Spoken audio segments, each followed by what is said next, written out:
हे हे शुभ बिहानी, गुड मर्निङ, शुभ प्रभात भन्दै आजको दिन सुरु भयो अरे के होइन है। यो चाहिँ मेरो दसैँ तिहारमा म गाउँ जाँदाखेरि बनाएको भिडियो हो।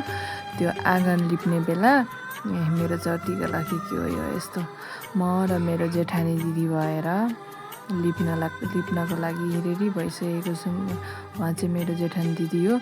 अनि जेठानी दिदी मात्रै थियो पहिला चाहिँ, अहिले चाहिँ मेरो दिदी पनि हो है हामीले। किनकि तिहारमा टिका लगाइसक्यौँ एकअर्कालाई, दिदी बहिनी जेठानी देउरानीको साइनोबाट दिदी बहिनीसम्म लगिसक्यौँ है। अनि अब हामी चाहिँ सँगै बस्दैनौँ, म चाहिँ काठमाडौँ बस्छु, दिदी चाहिँ गाउँमै।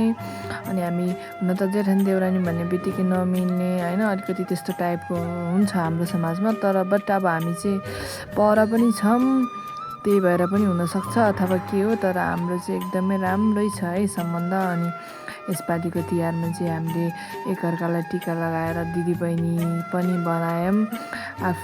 माइती टाढा भएको दिदीको चाहिँ माइती टाढा छ नि त, सो दिदीलाई पनि आफ्नो दाजुभाइको कमी नहोस्।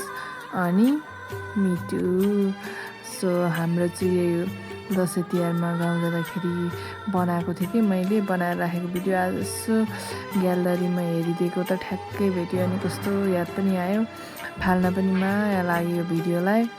अनि लोस् म काटेर भए पनि अब यसो एडिट गरिदिन्छु भनेर अनि दिदी र मैले घर लिपेको आँगन, घर त पुरै घर बनाएर उता भित्र त लिपाएन, आँगन लिपेको भिडियो चट्ट बनाइदिएको। अनि मलाई आज पोस्ट गर्न मन लाग्यो। अनि यो भिडियो हेर्दै जाँदा अनि यो भिडियोमा घर लिप्दाखेरि चाहिँ यो भिडियोमा सुनेको साउन्डहरू के जेठानी देउरानी म र दिदी कति धेरै कुरा गरेर हाँस्दै लिपिरहेको रहेछ। अनि त्यो कुराहरू पनि सुन्दै हाँस्दै मैले यो भिडियो एडिट गरेँ। अनि त्यो साउन्डलाई चाहिँ काटेर अनि मैले आफैले भोइस कभर गरेको हो।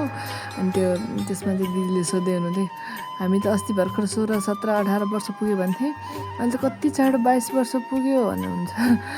अनि भन्दै यताउति कुरा गर्दै हाँस्दै लिपिरहेको थियो।